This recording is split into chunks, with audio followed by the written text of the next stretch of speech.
Damn it.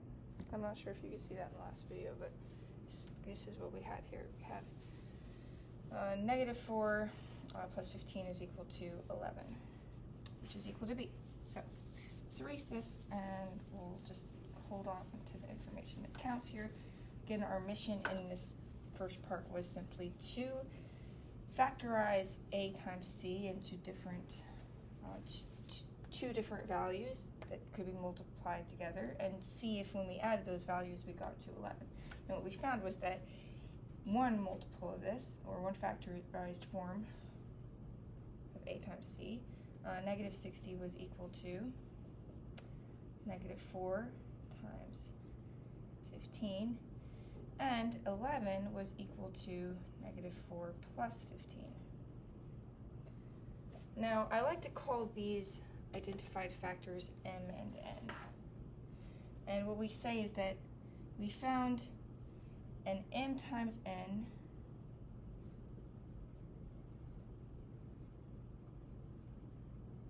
that was equal to a times c, and it was just such that m plus n was equal to b. Awesome. What this allows us to do is it allows us to rewrite our expression, which was originally ax squared plus bx plus c, as instead ax squared plus mx plus nx plus c. We're simply rewriting bx as being equal to mx plus nx. And is that true? Yes, it is, because we said that 11x was equal to, let's say negative 4x plus 15x. And is this true? Well, let's add them together. Yes, it is true. So what you get is x times 15 minus 4, which is x times 11, which is just 11x. All right, so we're going to rewrite 11x. We're going to write bx, which is 11x, is equal to negative 4x plus 15x. Awesome.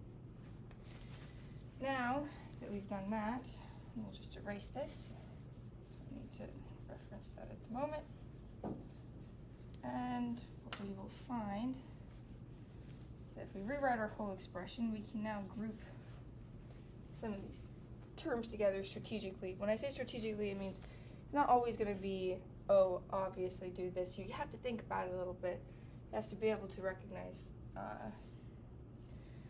some of these shared factors here in order to do this strategically. But that's the easiest part. So basically we're rewriting f of x as, remember we keep the ax squared, which is 6x squared in this term. We are rewriting bx as mx plus nx, where this was m and this was n. Doesn't really matter. You can assign them either or. One could be n, one could be m. We're rewriting this as, instead of having 11x, we have a 15x minus 4x. And don't forget your c term. There's also a negative 10 here. All right, so, wonderful.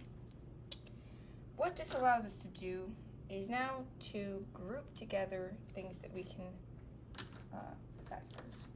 Okay, this is a little bit abstract, but what we're going to say is we're going to say one of these terms with the x will be grouped with the x squared term, and one of the terms with the x will be grouped with the 1 term here. Okay? Now, it can be helpful to first break these down into their multiples. So let's say f of x is actually equal to, oh, this red is very not visible.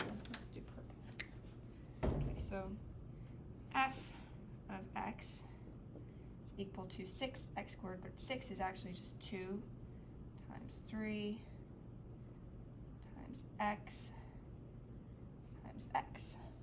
That's the x squared that's been broken up here. We're going to then say, okay, 15, what is 15? 15 is just equal to 3 times 5. And then keep that x term, okay? Now we're gonna look at this 4. What are the prime multiples of 4? Notice how when we break these down into their factorized forms, the numbers themselves, they end up always being prime numbers. The reason is this is like the prime factorization of the number itself, and you can't get it any more factored than the prime factorization. We're not going to sidetrack too much, but leave it at that. So what's the prime factorization of 4? It's 2 times 2, and we'll keep this x, there's x, and we also have a 10 term here, which is just 2 times 5. All right, great. Again, this is just this.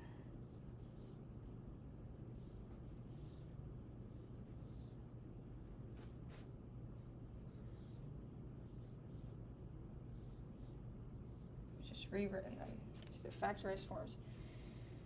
Now, let's look here at the ones that share terms. So we notice that for this first one, we have a 3, and in the second one, we also have a 3, and another shared term between the, but there's no 3's in these, so this is going to be our first group, the one with the 3's in it, okay? And what's great about this is they also have an x a shared x term, okay? So we have a 3x and a 3x in both of these. This is going to be group 1. All right, so if we're just looking at group 1, and we say, well, let's pull this 3 to the front.